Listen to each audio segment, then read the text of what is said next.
Thank you, Mr. Lulu Akinwumi, for a very beautiful presentation. For the sake of those who joined us halfway, I would like to give a small summary of what he had presented. He has put together a summary of its about 38 years to 39 years of working as a management trainee. And he has summed it up in terms of building one of the biggest advertising agencies or marketing communication organization in Africa. And he spoke extensively about his journey for entrepreneurship and how he has succeeded in getting to this level. And he wants us as healthcare practitioners, in particular community pharmacists, to find ways with which you can actually connect with the principles that has helped him to build this conglomerate. He spoke about the need for focus. When we learn to focus on the most important focus or priorities of life and of our business, we will also become the focus. What that implies is we need to find ways to be specific, not to be jack of all trade and master of none. Secondly, he spoke about the value of teamwork. And he cited the example that no matter how good you are, you cannot be everything. So you need the support of other people, other stakeholders to work with you. You cannot be a lone ranger and eventually become the most successful person as an entrepreneur. He spoke about the need for calculated risk. Yes, every day we are exposed to risk, but we must find a way to have a calculated risk. That means weigh the risk, identify the opportunities. There's a statement that says, in every challenge there's an opportunity. So look beyond the challenge that you are seeing. He spoke about the value of self-confidence. Even though in the introduction, I did not mention the fact that he's also a pastor of one of the biggest Pentecostal churches. But yet, he's able to speak about the value of self-confidence. That means God has endowed each and every one of us with some level of good things. Some will call it talent. Some will say Holy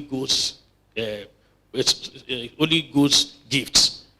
Some will call it special gifts. Whatever it is that God has endowed you with, find a way to build confidence around those things and build knowledge, build skill, build the right attitude. As Mr. Integrity, I would have been surprised if he did not speak about honesty. He spoke extensively about the need for honesty. Honesty may slow you down initially, but over a period of time, it will promote you. Honesty has helped him in growing in an industry that was renowned for many unethical practices, and yet his own company was able to raise its head from ground zero to this level, to the zenith of that industry. He spoke about the need for connection. Your net worth is determined by your network. So, and you never know who's going to be important to you at one time or the other. And as you grow up and as you interact with people, including patients, it's important for you to show courtesy to each and every one of them. So build your connections. If there are 5 billionaires and you are the sixth to work with the 5 billionaires, over a period of time you become the sixth one. If you also work with 5 fools, over a period of time you become the sixth one. So build a connection and a network that's supposed to be synergistic to be helpful to you. Of course, as an expert in marketing and in branding, he spoke about the need for marketing to share with the others the image, the favorable image. There's no product, no brand, no company that does not have its own weaknesses. But coincidentally, the weakness of a company could also be the strength of the company. Or the strength of a company could also be the weakness. The strength of Prima Garnet is in integrity. The weakness of Prima Garnet is integrity. So those who want to do business and they want kickbacks, will not go for primary. But those who have worked with various agencies and have collected kickbacks, but are now looking for somebody who will do the real job, they will go for it. And that's why he sits down and we find out that people come all the way to look for him. He spoke on strategic partnership, the value of strategic partnership, the need for us to find partnership that will create synergy with us. He spoke about Starbucks and the use of free Wi-Fi. I mean, luckily, Starbucks is not open in Nigeria. There will have about 1 million people queuing every day to be there. But it just shows that there are a lot of things we can do in our pharmacies. And there's nothing wrong with us partnering also with Wi-Fi providers at rates that will be good to enable people who come to our pharmacy to be able to have easy payment. Because when the Wi-Fi is good, paying by money transfer becomes faster, easier, and there are a lot of things we could do. There's nothing wrong with us partnering with other members of the healthcare industry. There's no law that says that we cannot partner. The problem is problem of ego. Yeah, if, for example, a doctor may not want to open a clinic inside a pharmacy, but it's enormous. And so we have seen the likes of Julie Pharmacy blazing the trail. In Julie Pharmacy building, there's pharmacy, there's supermarket, there's post office, there's laboratory service, medical laboratory, you can do tests, and then on the first floor, that's on the ground floor. On the first floor, a clinic is being opened. So there's nothing wrong with you partnering with other people in the same building so that prescriptions come to you. It becomes incremental to whatever you are supposed to do. And people will want to come to your place because even though they did not prepare to see a doctor originally, the mere fact that they could see a doctor becomes a plus, like his case. He spoke about as well, he said we should therefore look for growing opportunities in spite of the problems or challenges of COVID. He said we must be sure that every stakeholders in the partnership, what are they bringing onto the table? And it is nice to look for people who share similar principles and values with you. New opportunities do exist through partnership, and there's a need to raise awareness. It can create a synergy that increases the awareness on your own brand. I don't see a reason why a community pharmacy, should not raise awareness about disease conditions. Disease conditions like, you have 52 weeks of the year. A week can be devoted to hypertension, another week to glaucoma, another week to trachoma, another week to essential hypertension, another week to lipidemia. And in all these cases, you can partner with those companies that are specialists in all these disease conditions, and they will sponsor a lot of awareness program. They will give free things, and because people know that there's something free each week that they can collect from your pharmacy, they come there. So these are the things we could do. He spoke about the need, therefore, for us to partner with other healthcare personnel. For example, he spoke about the value of succession planning. When he spoke about Udutola, Kingsway, UTC stores. And these are companies with very great brands. Why does Nigerian businesses not move from generation to generation? So there's a need for us to learn how to raise our business savvy, to identify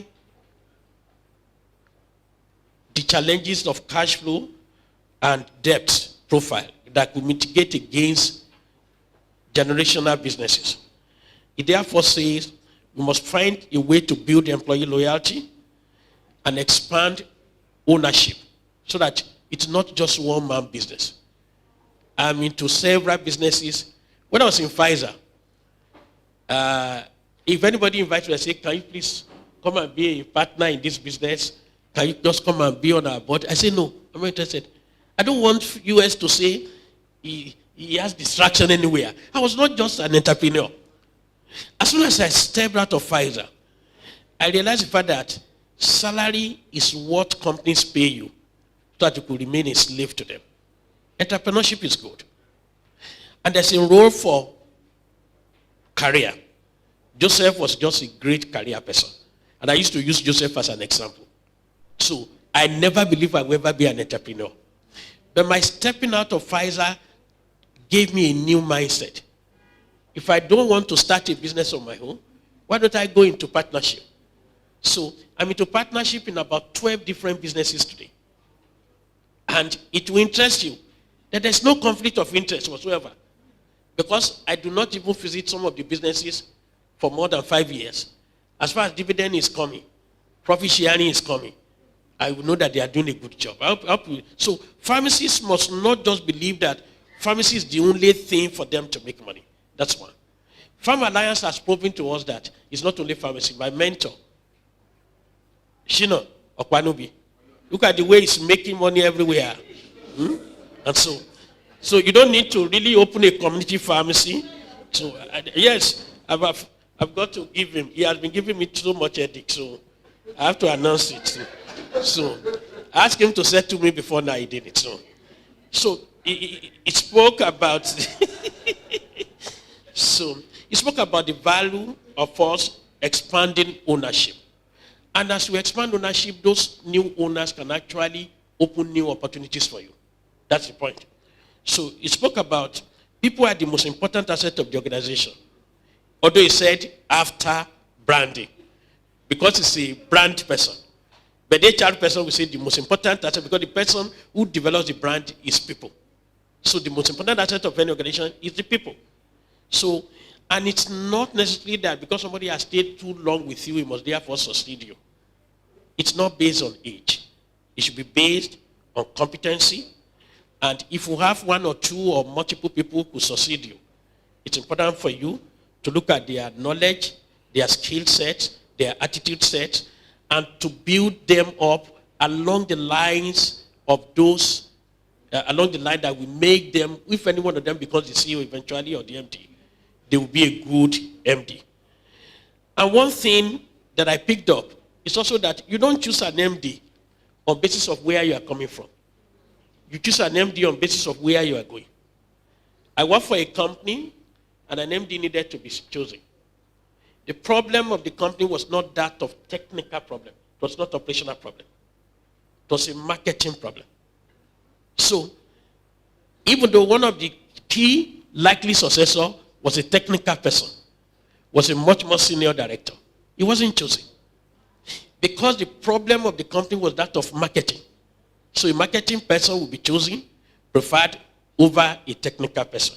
So the future today, as it's summed up, is filled with issue traceable to that of COVID, is filled with problem of disruption, is filled with problem of volatility, problem of uncertainty, problem of chaos in the economy, problem of ambiguity, problem of risk, and problem of diversity.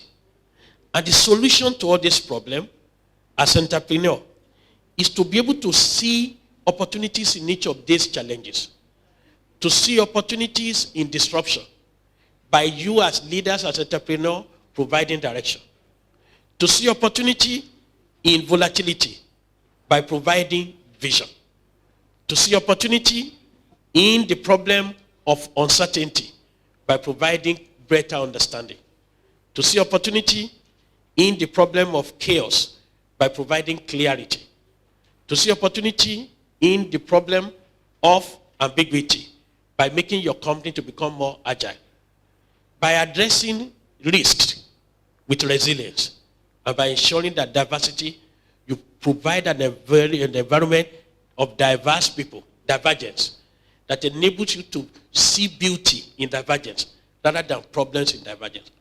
And when you take your eyes off the challenges, what you start to see will be the opportunities. I'm encouraged by the fact that Lulu stayed in the country because he had the opportunity to relocate. He has enough money as a century billionaire to leave the country. But still he stayed.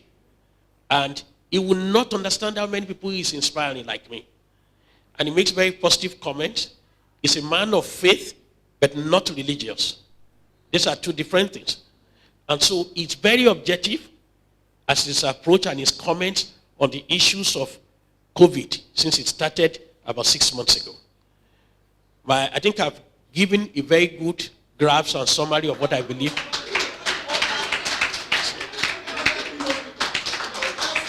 So I wanted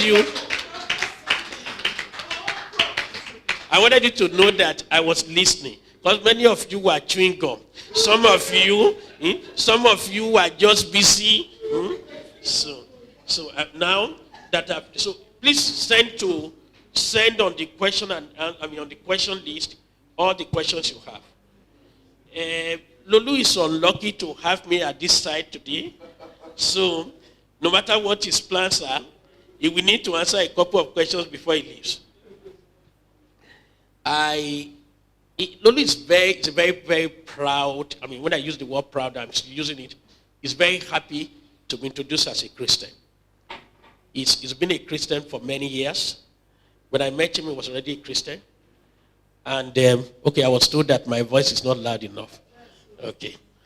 When I put this thing too close, my voice will now look like very white, Okay. So, Lulu has allowed his personal value to play a very critical role in the business he's running. So the issue of core value of integrity is number one in his company. I know this.